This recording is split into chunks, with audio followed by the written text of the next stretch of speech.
ऐसे तो मैं राजनीतिक दलों के लोगों पे या नेताओं पे टिप्पणी नहीं करना चाहता, लेकिन डॉक्टर संजय निषाद जी, मैं उसी कमेटी से मैं भी बिलोंग करता हूँ। हमारा जो है दादा काका बाप दादा को आप क्यों मूर्ख बना रहे हैं? आप क्यों ये बात जो है करते हैं कि वीरांगना फूलन देवी की हत्या सपा ने किया? आपको इस तरह झूठ बोलने की क्या ज़रूरत है? आप ये बात कह रहे हैं कि भारतीय जनता पार्टी को अगर न फ़ायदा मिले ना हो तो वो हमसे गठबंधन तोड़ सकती है। तो भारतीय जनता पार्टी को तो फ़ायदा है। वो आपके बच्चों को जो है सांसद विधायक बना दिया, आपको मंत्री बना दिया, एमएलसी बना दिया, और उसके बदले में निषाद समुदाय का वोट ले रही है भारतीय जनता पार्टी। और आज से नहीं, 2019 से वोट ले रही है। अब आपको ये सोचना चाहिए कि आपका तो सब कुछ ठीक हो गया।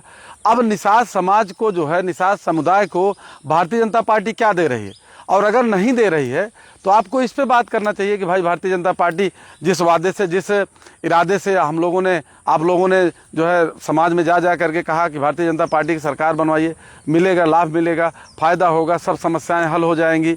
तो समस्याएं कितना हल हुई?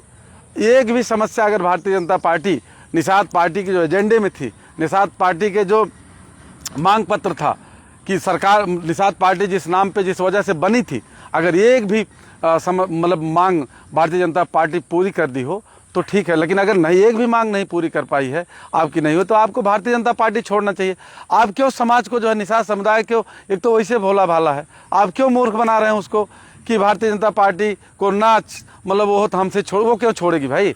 हमने पहले भी कहा था, हम बार बार आगाह करते चले आ रहे हैं कि भारतीय जनता पार्टी मनुवाद को प्रश्रय देने वाली पार्टी है, मनुवादी व्यवस्था को मजबूत करने वाली पार्टी है, ये दक्षिणपंथी पार्टी है।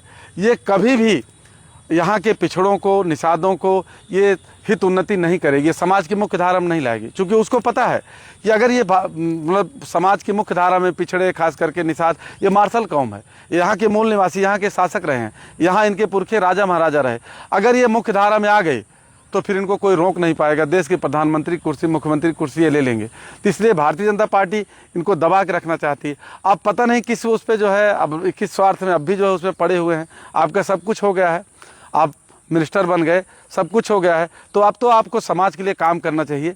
और निषाद समुदाय को अगर वाकई आपको समाज में मुख्य धारा में लाना है, पिछड़ों को समाज की मुख्य धारा में लाना है, आप जिस तरह से बात कर रहे थे राजभर जी वगैरह के और अपने सहयोगी दलों की, तो अगर इन सबको, इन जातियों को अगर समाज की मुख्य धारा में लाना है तो अम्बेडकरवादी विचारधारा पे, चूँकि देश में दो विचारधाराएं हैं, अम्बेडकरवादी विचारधारा और मनवादी विचारधारा। मैं बार बार ये बात कहता हूँ कि दोनों विचारधाराएं एक साथ नहीं चल सकती। आप मनवाद को मजबूत करके पिछड़ों को जो है मतलब समाज की मुख्य धारा में नहीं ला सकते, उनका भला नहीं कर सकते। इसलिए आपको वहाँ से अब आ करके आप सब लोगों को मैं ये कह रहा हूँ, जो पिछड़े वर्ग के लोग हैं, जो अभी तक भारतीय जनता पार्टी को सरकार बनाते चले आ रहे हैं, मजबूत करते चले आ रहे हैं, इनको कुछ नहीं मिल रहा है, तो अब ये सब लोग आ करके अम्बेडकरवादी विचारधारा पर काम करें और समाज को अम्बेडकरवादी विचारधारा पर तैयार करके और देश का प्रधानमंत्री, मुख्यमंत्री स्वयं बने। क्यों भीख मांग रहे हैं, क्यों शिकायत कर रहे हैं भारतीय जनता पार्टी से? आप स्वयं प्रधानमंत्री, मुख्यमंत्री बन सकते हैं, लेकिन शर्त यह है कि आपको अम्बेडकरवादी रास्ते पे चलना होगा। उसके लिए समाज को तैयार करना होगा, उसके लिए संघर्ष करना होगा, और हम लोग जो है देश का शासक, अपना खोया हुआ राजपाट पा सकते हैं। लेकिन उसके लिए जो भारतीय जनता पार्टी में जो लोग लगे हुए हैं, भारतीय जनता पार्टी की जो मजबूत कर रहे हैं, उन सभी पिछड़े वर्ग के नेताओं से हमारी यही अपील है कि आप लोग जो है वहाँ से मुक्त होइए और आ करके अम्बेडकरवादी विचारधारा को, बुद्धा की विचारधारा को मजबूत करिए। धन्यवाद।